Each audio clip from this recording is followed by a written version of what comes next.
welcome to the Horror Corner. I'm Cody. I'm Elle.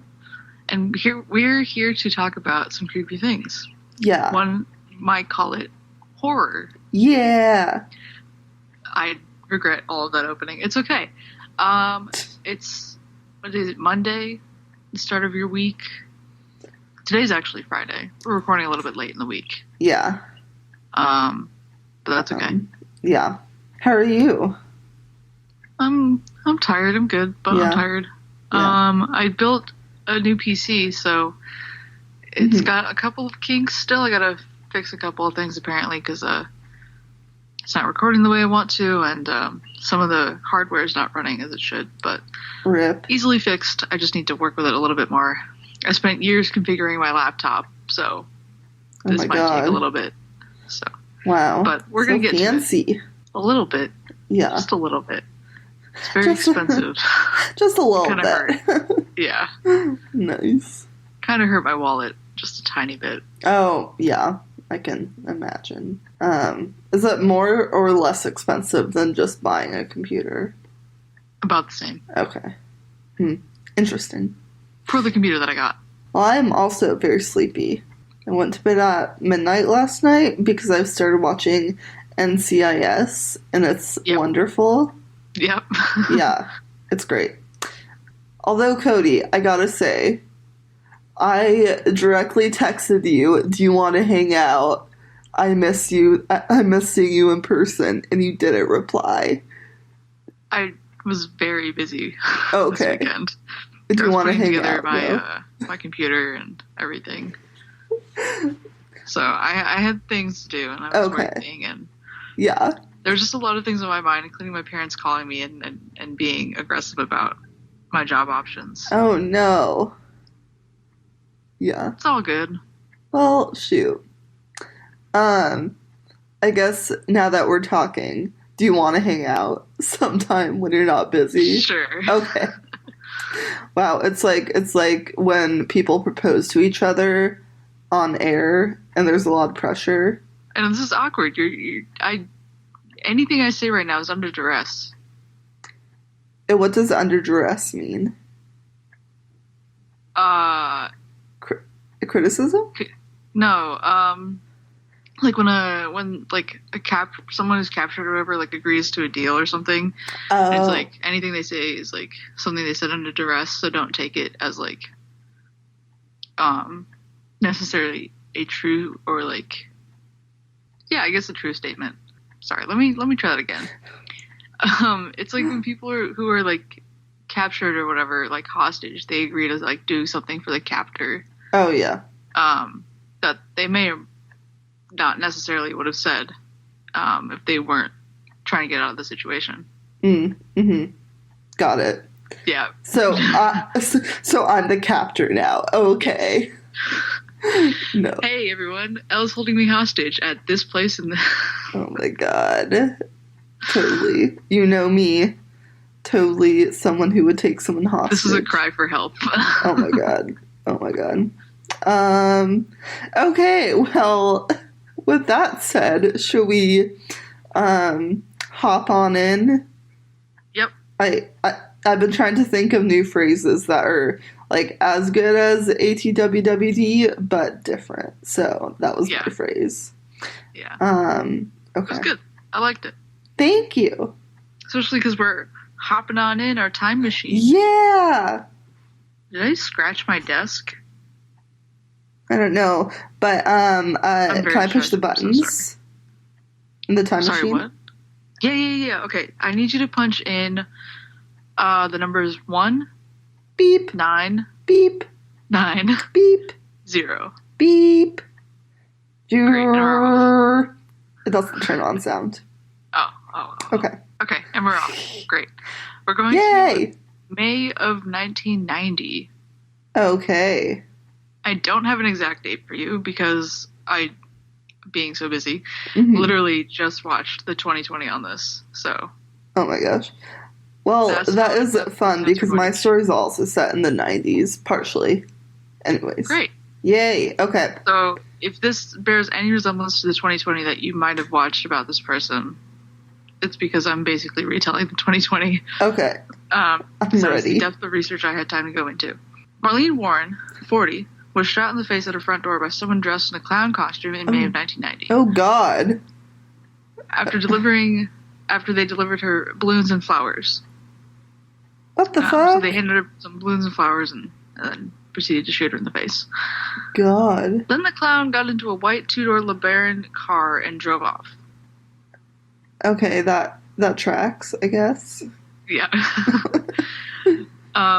Marlene Warren was an upstanding member of Palm Beach, Florida.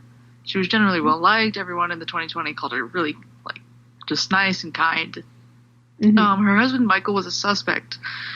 And he was a rental/used car salesman who seemed to always have something happening to him, like his plane getting stolen or his racehorses turning up dead. Wait, so you said that he owns a car dealership and he also has horses? Yeah, so he didn't own the dealership. He just worked there. Okay. But Palm Beach is a super wealthy community. Oh, okay. 2020 mentions people like Bill Gates and Donald Trump and a few other people of note who have large amounts of property there with landing strips for their private planes right in their own backyards. Ew. It's just a crazy wealthy area. Wow. In Florida. So he had racehorses and a plane. And so, people would for some reason, him of all people in the area, would get his plane stolen or How do you just steal a plane? I really don't know. But I feel like he's kind of a sleazy kind of guy because he worked for a rental/used car place and yeah, it wasn't an upscale used car place. Yeah, I was gonna say how can he afford everything just by working there? Yeah, so Marlene actually, I think her family had money. Oh, okay. But we'll get into it. Okay. So Marlene had told her parents in confidence that if anything ever happened to her, that Michael would be involved. Well, that's not a good start sign. With that. Yeah. The other thing is that the community is not gated. Mm-hmm. Sorry, what? Oh, I was just saying I was agreeing. Or okay. Yeah. Sorry, I said something and then I took my headphones off and that was not the right way to go about it. LOL, yeah. I just said, mm-hmm. Oh my god, yeah. Okay. Yeah, so the community is not gated. Like I said, it's a super wealthy area, but it's not gated. And Marlene's family has, they actually really like clowns. Oh, who really likes clowns? Into this, I know, but they really like clowns. They are obsessed with them. They have this weird fascination with them, and they even have a circus room in their house with a lot of clown paintings. I hate that. It wasn't great watching the footage of it. It's just wow. Marlene drew one of them when she was a teenager. Ugh. Oh God. Not for me. Yeah. Yeah. So clowns, not so great, but they seem to like them. And so it was kind of almost destiny, you might say, that someone dressed in a clown costume would come and murder her, right? Yeah. Let's not call it destiny. Let's call it ironic. Okay. Yeah. That's so not great. Yeah. Let's see here. Where do I want to go next? We want to go to the costume shop. Costume shop. The costume shop in Palm Beach, Florida. Got it. The costume shop owners/employees at the time had sold a costume to a person who came in right before closing. Mm-hmm. And they were like, "Can't you come back in the morning?" And the customer was like, No, I have to have the costume tonight. Oh, God. So they're like, well, it's literally in the middle of May. If this was Halloween, we would understand, that you need the costume now and not in the morning. But, the customer insisted that they had to have the costume that night instead of in the morning. Yeah, that's weird. So they sold the customer a Ruby's clown costume, which I assume is a brand, a sponge nose, an Afro clown wig, Bob Kelly clown makeup, all of it totaling to about $80 or $90, which they paid in cash. Oh, God. One of the employees described the customer to be 5'8" and having brown eyes. They also described the customer to have long chocolate hair. Long chocolate? Okay. Chocolate hair. That's weird. Wearing jeans and a men's work shirt. Huh. Yeah, it's great. Okay. Yeah. So that's the place where the costume came from. And it's just like overall just a weird encounter for them to have. Like they thought it was really weird. Yeah.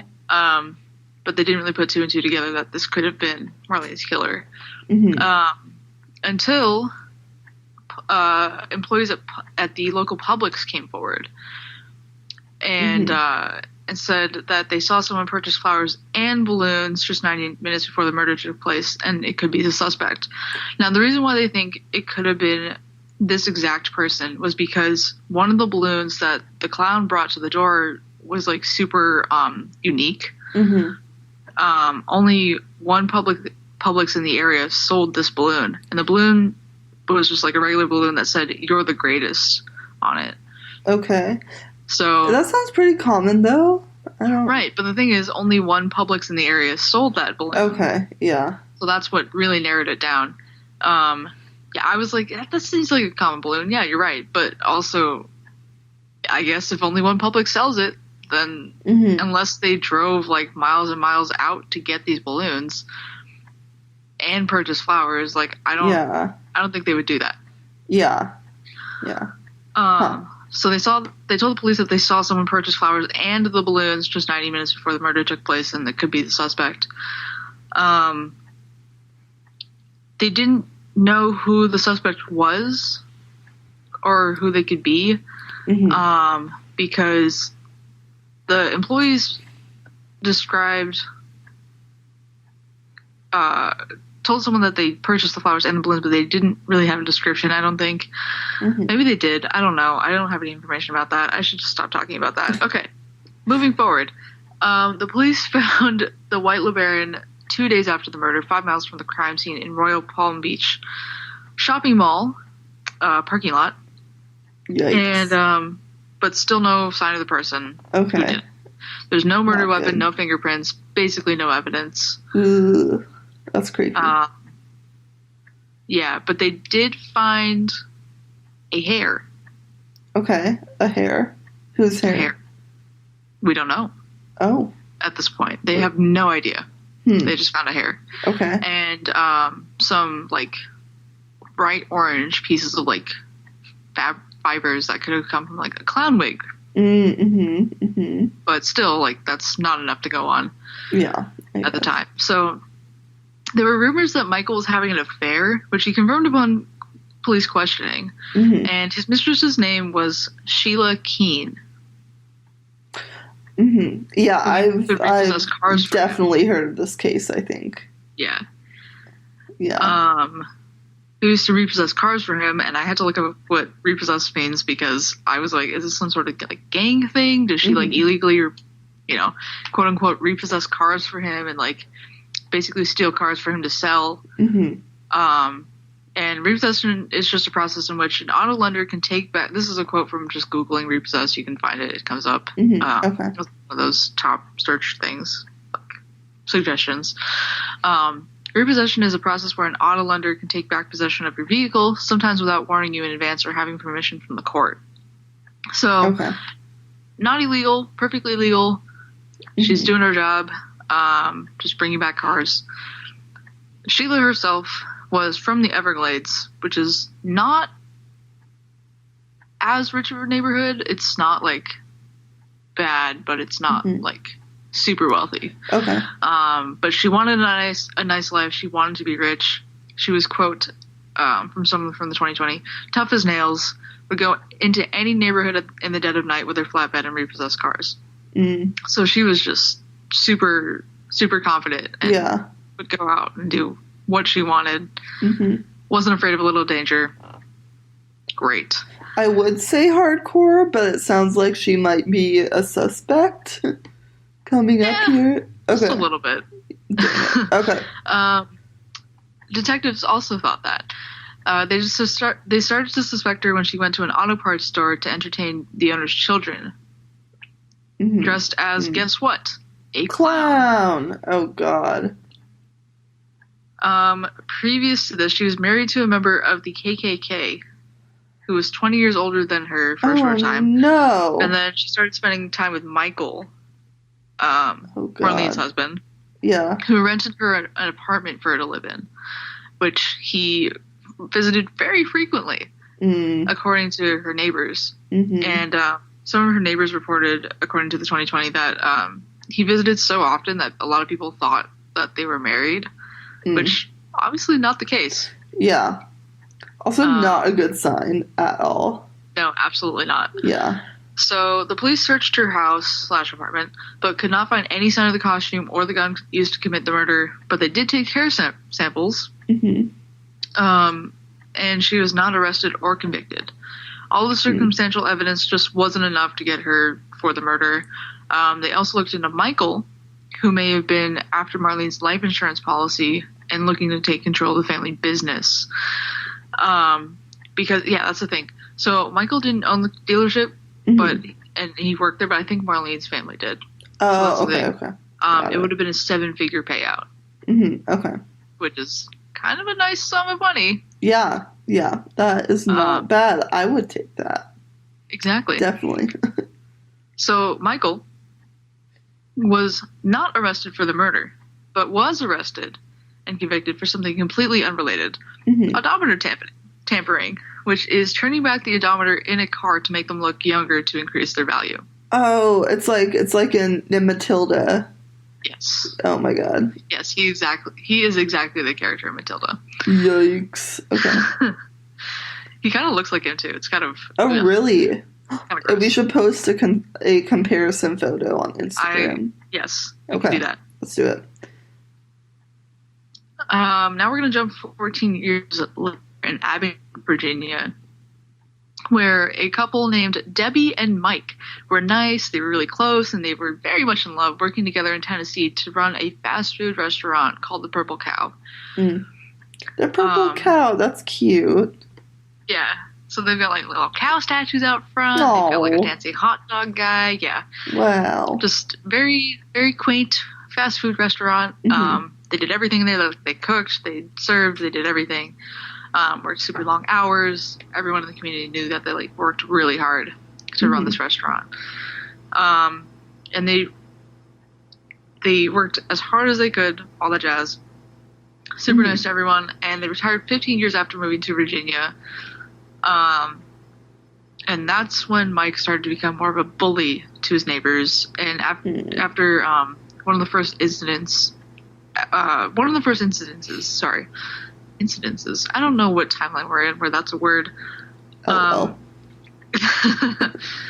of the first incidents was when he drove a tractor over to his neighbor's house and tried to move some of the rocks in their backyard.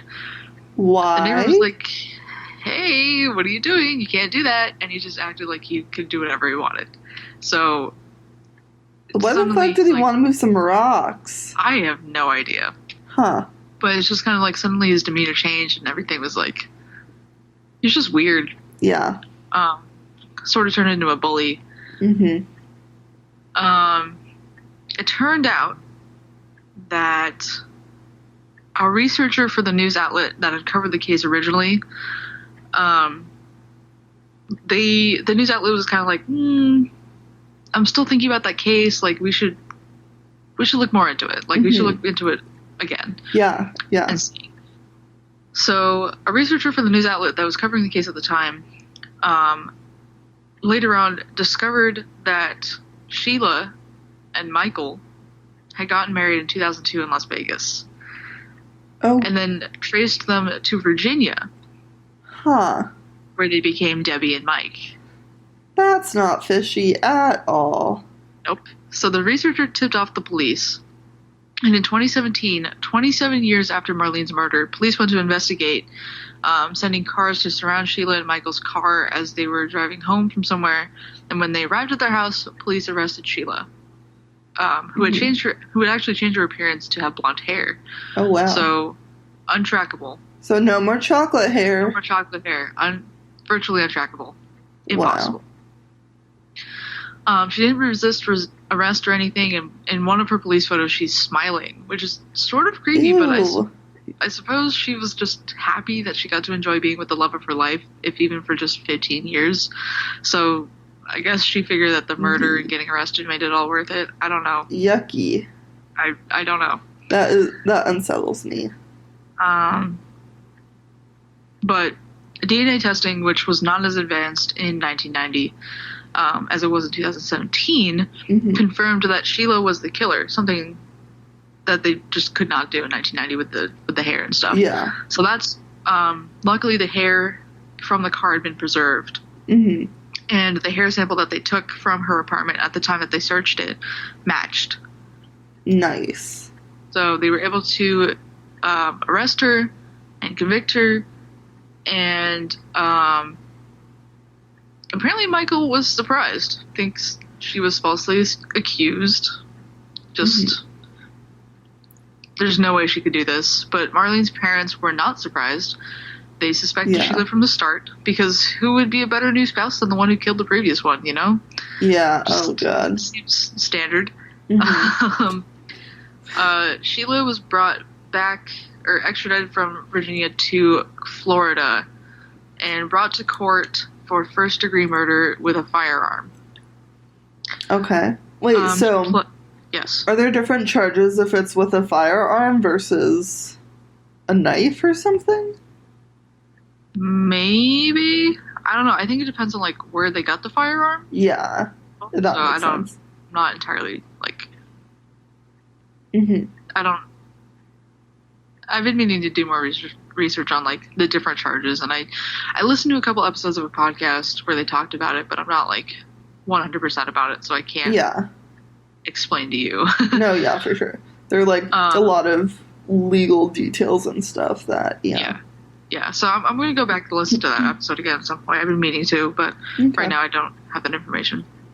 That's fine. Sheila pleads not guilty, and the prosecutors are pushing for the death penalty. We don't yet know the outcome of her case, because her trial will begin on May 29th, 2020. It is currently January. So it's really current. Damn. Yeah. Okay. They literally just found her, and yeah. We should do an update episode when the time comes. Yeah, I'll have to write like 1,000 reminders for me to do that.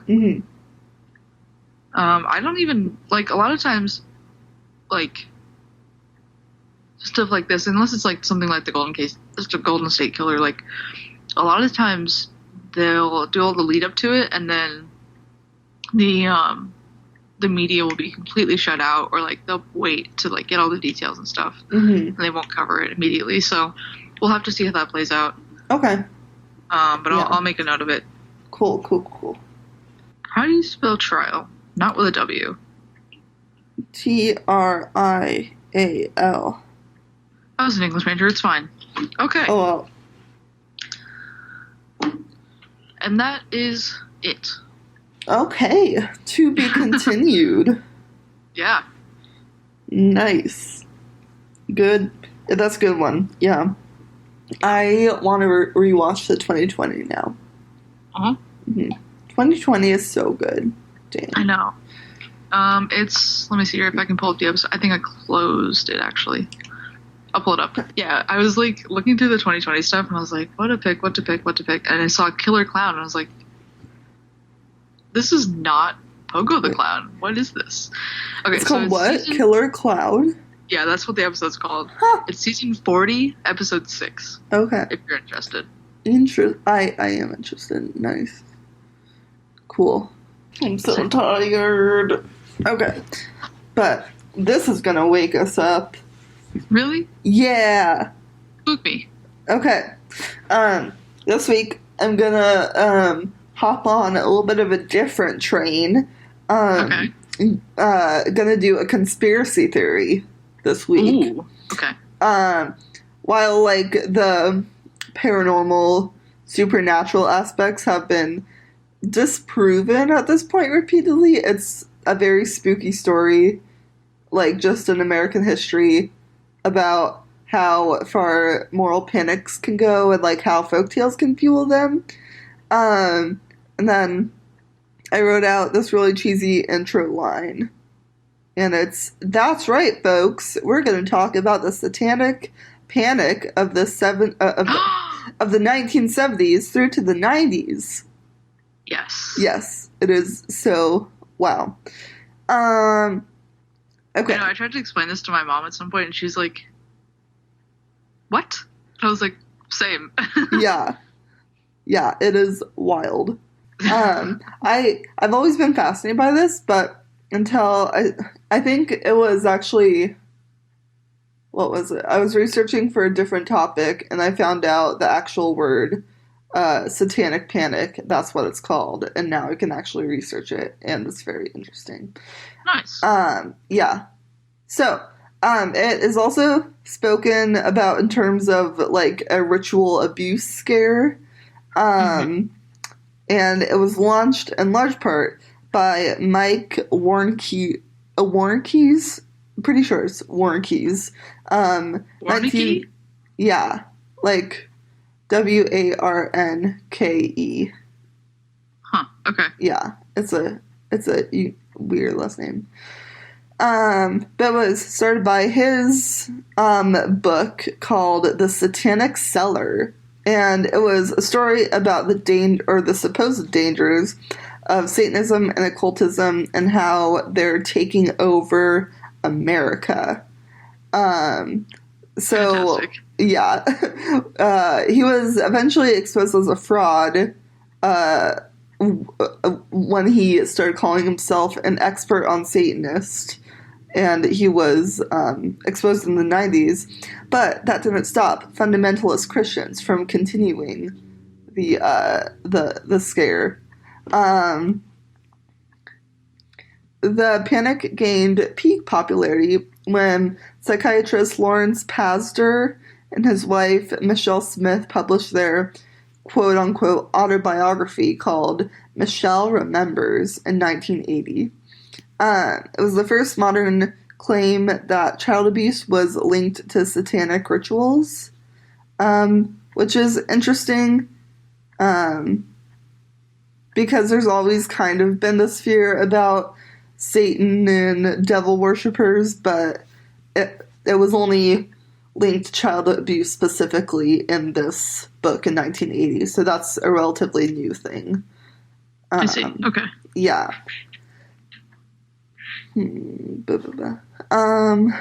Okay. And now you may be asking, what are the accusations? What supposedly did the Satanists do? They were said to have an underground nationwide network, and they were controlling everything and trying to get to your children. So, like, the whole thing about how SpongeBob has, like, subliminal messaging about the devil and stuff, like, that's kind of where this shit comes from. So, that is, yeah. What was it, SpongeBob? And then there was something else, like, pop culture. Monster? Energy drink? Oh. With the bottoms up and the devil smiles. Oh, I have never heard of that one. Really? No. Oh my god. Okay, that's gonna be our preview picture for this week. Okay. Yeah, let's fucking do it. There was also this belief that that there are families of devil worshippers, and they tend to be multi-generational. So Satan worship is a trait that's passed on down generations, apparently, is the idea. So then, what would happen if you were the starting generation?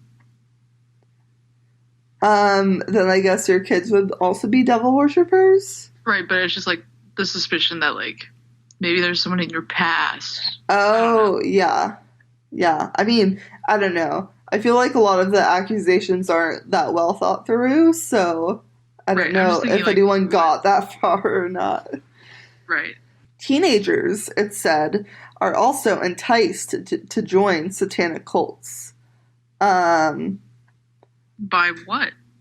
By satanic cults, I guess. Like, you know, all those stories about teenagers going out into the woods and doing rituals and stuff. Like that whole thing. All the things I never did. Yeah. There is this really good episode of The X-Files about this. I forget what it's called, but I was just thinking of that episode the whole time. I'll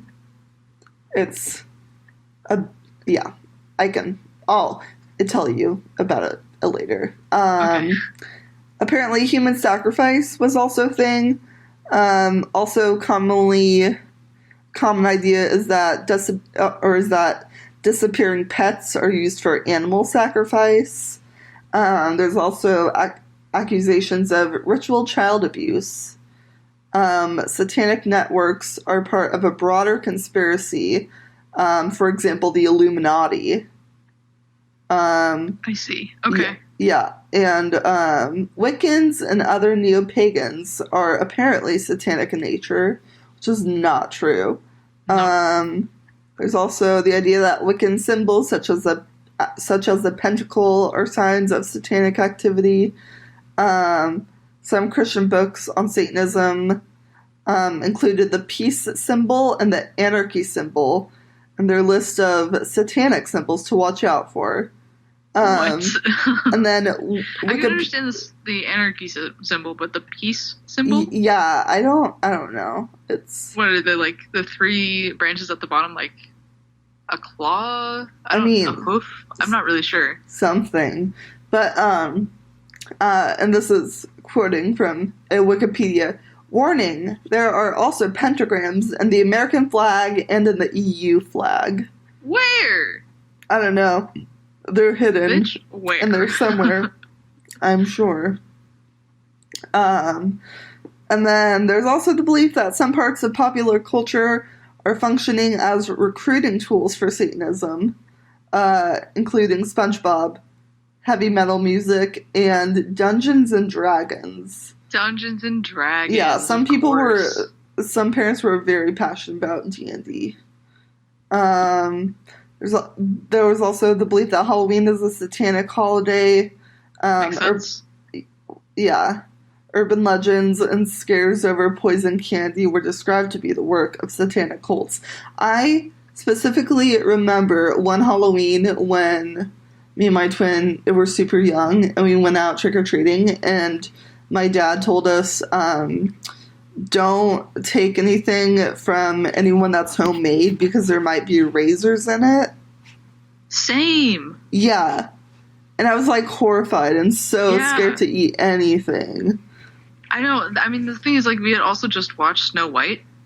So there's a house down the street from me who used to give out apples, and they just put them out on their front porch and, like, keep the light on. They don't actually answer the door.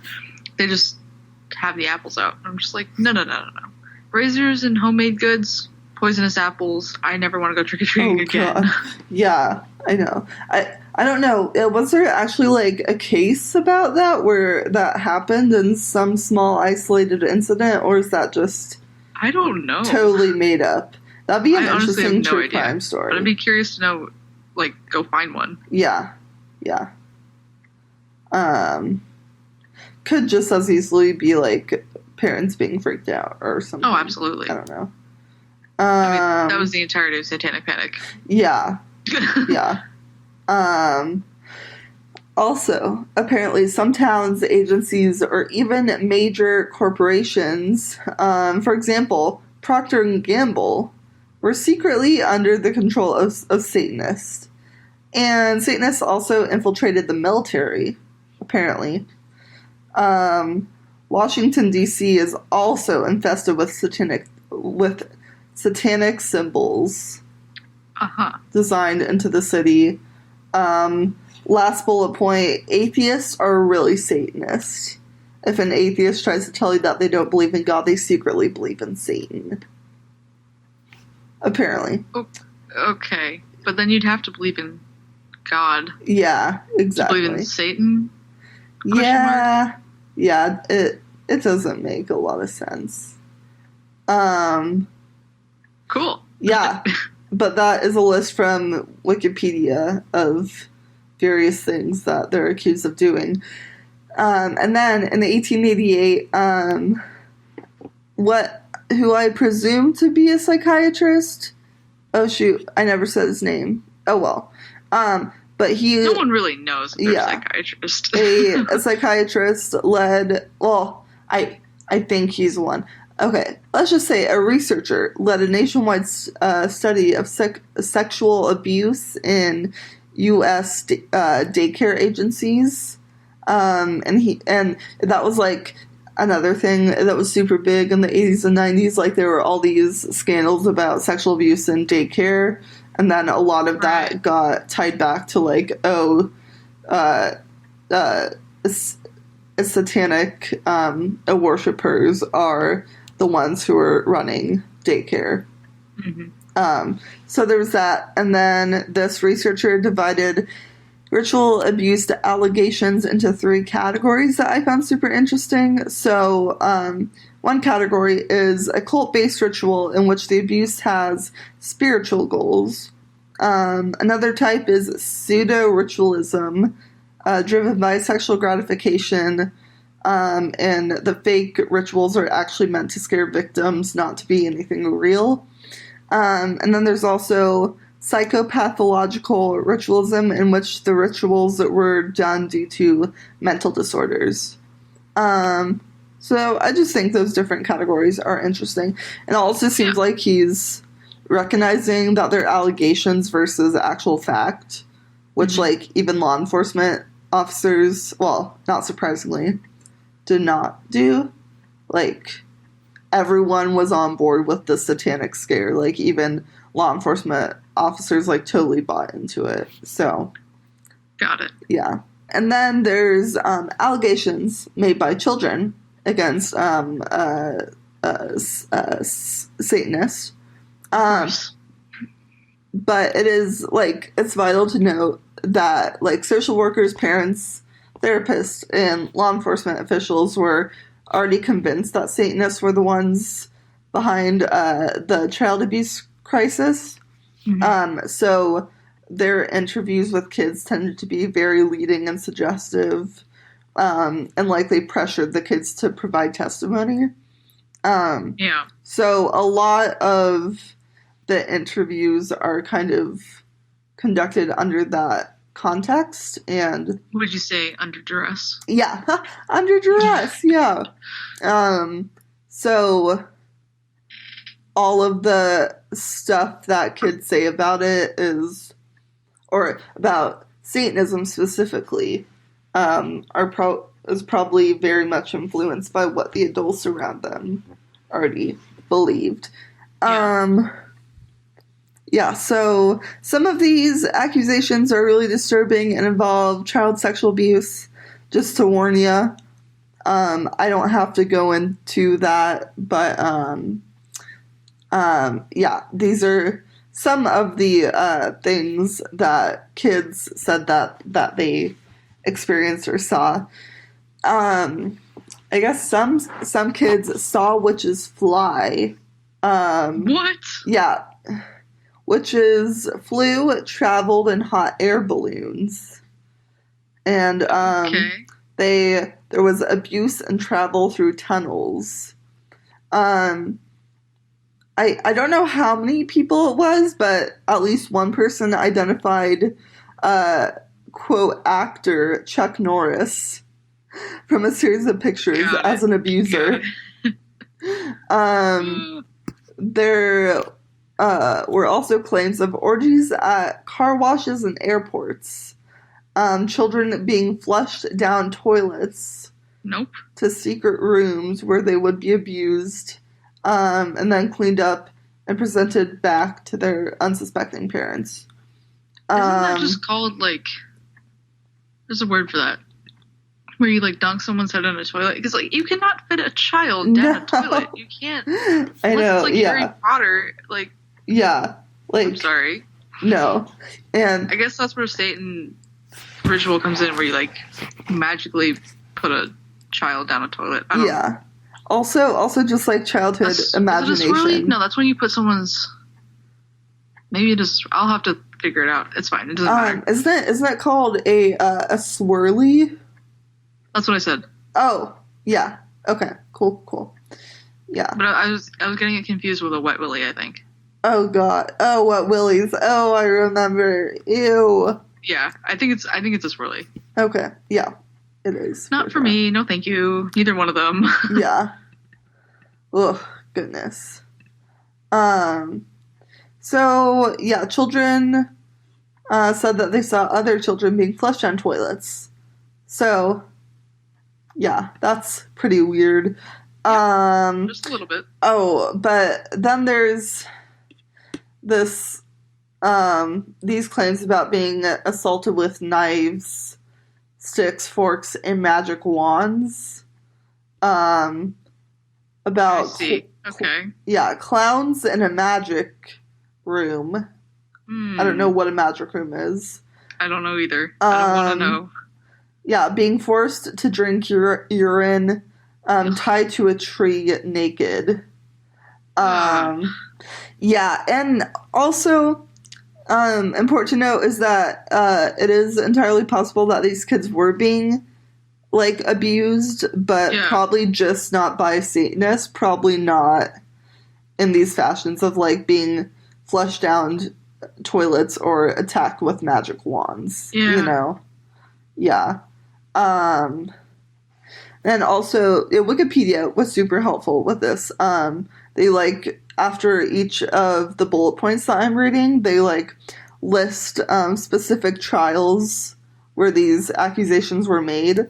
So I guess there was a trial for a preschool called Fells Acres Daycare Center about drinking urine and being tied naked to a tree. But no forensic evidence was found to support these claims. Also claims about ritual murders of babies, children taken out on boats and thrown overboard. Again, trips in hot air balloons. I don't know what is Why is that a thing? Yeah.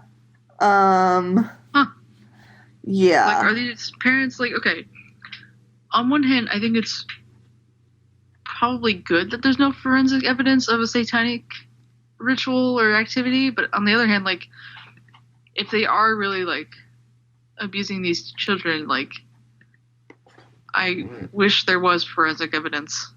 Yeah, I know. Why does it sound like they're just feeding their kids LSD? Yeah.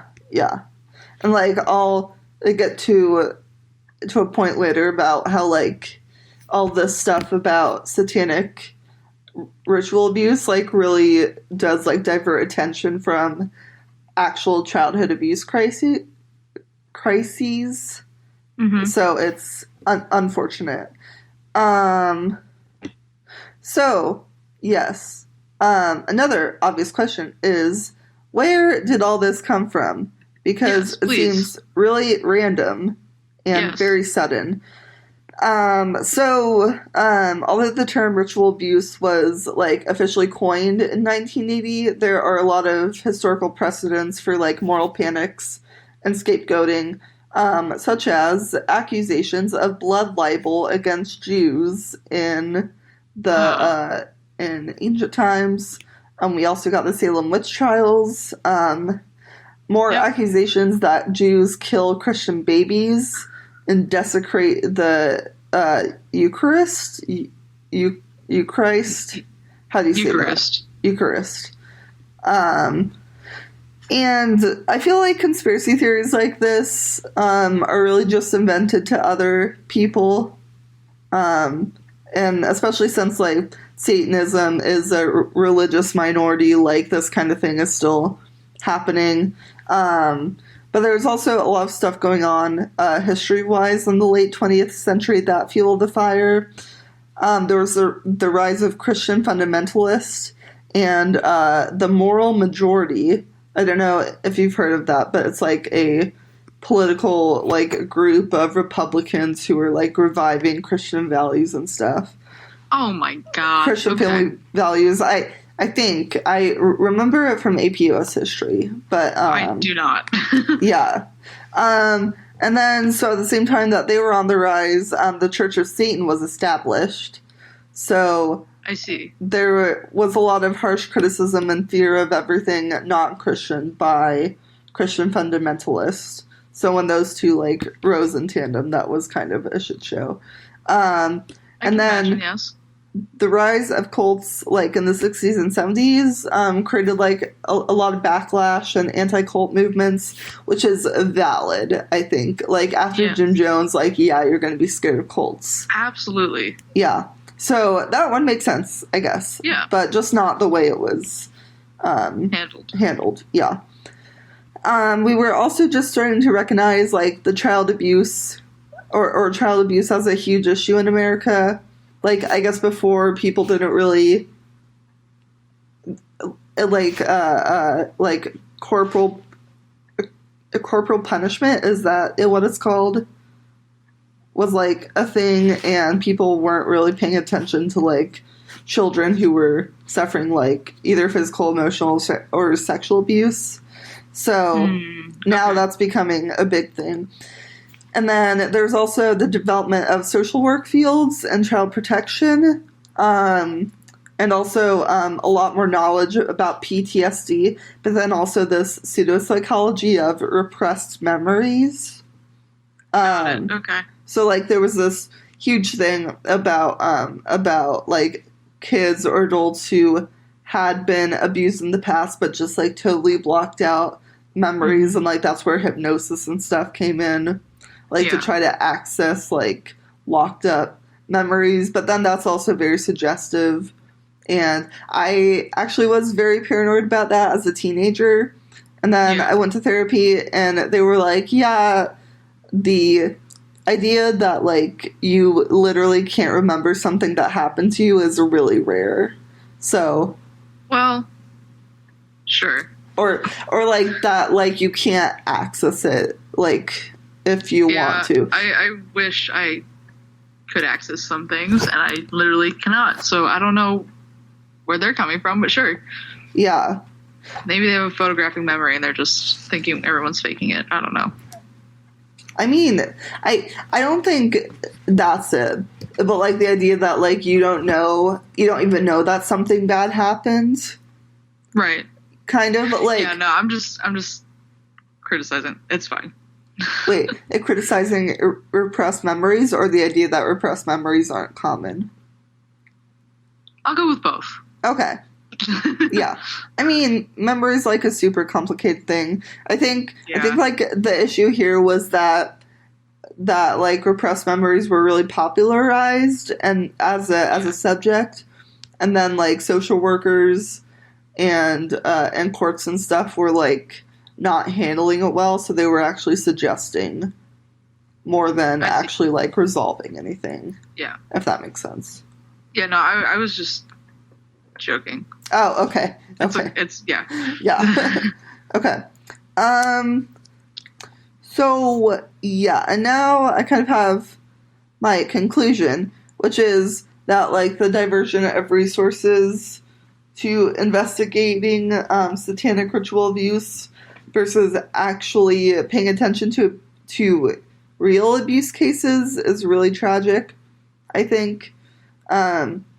Because all these resources, like, going into Satanism and trying to find, like, evidence of the occult and stuff, actually took away from dealing with childhood abuse as a problem. Like, for example, abuse within the Catholic Church, like, was not investigated and took a backseat to alleged satanic abuse.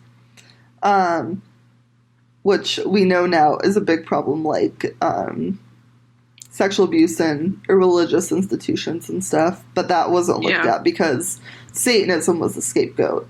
Yeah, I was looking up a list at some point over, I think last year in, like, April, and I don't know where I found this list, or, like, why I was looking it up, but it was, like, a list of people in the Catholic Church who had been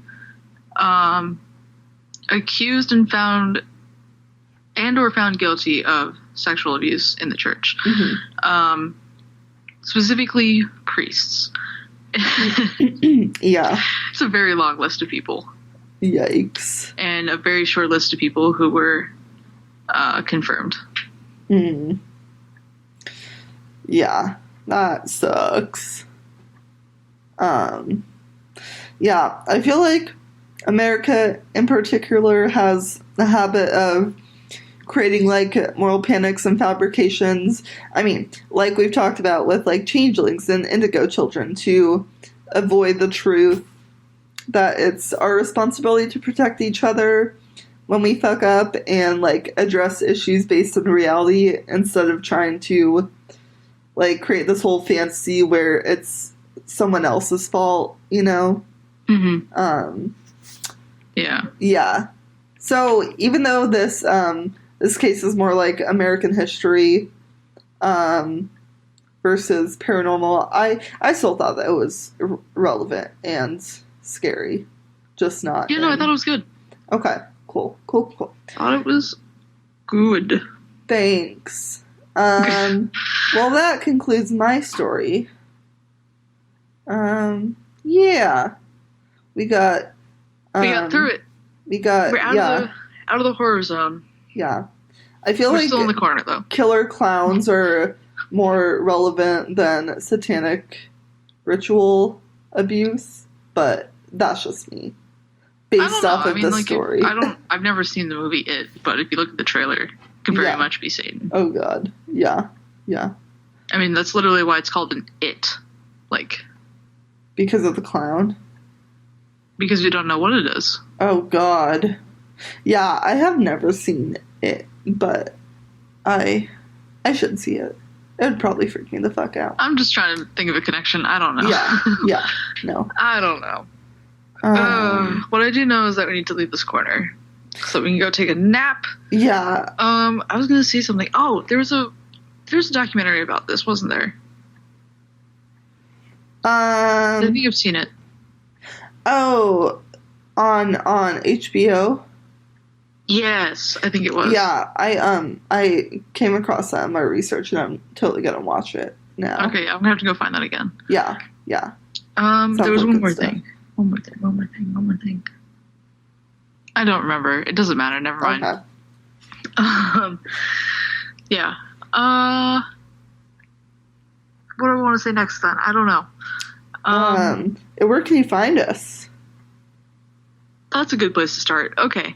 You can find us on the internet at on YouTube. You should be listening to all of our episodes and subscribing and liking and commenting and placing reviews, because we don't have a place for that. You can also send reviews and stuff to our Gmail at horrorcornerpodcast@gmail.com. You can find us on Twitter at Horror Corner Podcast. No, it's Horror Corner Pod, because it's too long. Instagram at Horror Corner Podcast. I think there's one more. Patreon.com/Horror Corner Podcast. And that is all. All right. Well, cool. That is gonna do it for us today, and thank you so much for listening. As always, please remember to hit that sweet subscribe button on YouTube, as Cody has said. And yeah, I think that's about all, and we will see you next week. I'm Elle. I'm Cody. And thank you so much for listening to the Horror Corner Podcast. We will see you, hear you, talk to you soon. Smell you soon. Bye. Oh my god, smell you. Oh no. We just lost both my sister and her boyfriend. God. Okay, before we lose anyone else, we should sign off. Okay, bye. Bye.